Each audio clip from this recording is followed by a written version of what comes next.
بسم الله الرحمن الرحيم. رمضان مبارك. شعبك الصوماليات ملك استاد جوجتان تلك جوديسا يدبتيسا. دولة الصومالية هي مدوغ أفريقيا وحي هرانتي تدوات كوضع هذا سيدي مدوغ أفريقيا كانوا وحكوا لو قاعدين لها سيدي أي صومالية وقف سومي لهيد دورشو قفي عضعة والسحر إيه حلالة وقف صونتا أي نقول ديهين دمان لنعيد السياسة الصومالية.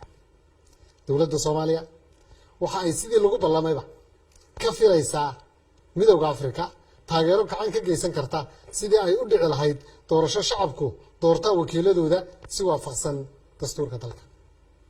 Dowladda Soomaaliya waxay ka digaysaa xogaha xasaasiga ee hordhaca ah oo xaqiijinaya in dowladaha Kenya iyo Djibouti ka dhaxwadaan oo la diblomaasiyadeed oo ay xubnaha guddiga amniga iyo nabadda Afrika kaga dhaadhicinayaan soo jeedin qodobo ay doonayaan in lagu daro war qoraalka ama communique-ga oo la doonayo inuu soo saaro guddiga amniga iyo nabadda ee midowga Afrika.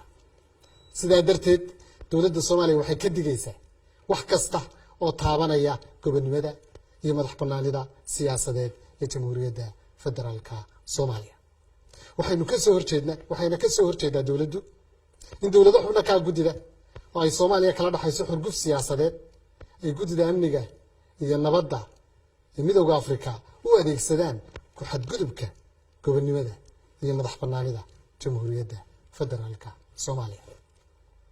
ururada aan xubnaha ka nahay diblomaasiyiinta shisheeye iyo dalalka aanu leenahay cilaaqaadka diblomaasiyadeed waxaanu si cad ugu sheegaynaa in baarlamaanka federaalka Soomaaliya uu yahay hay'adda ugu sarreysa ee sharci dejinta dalka.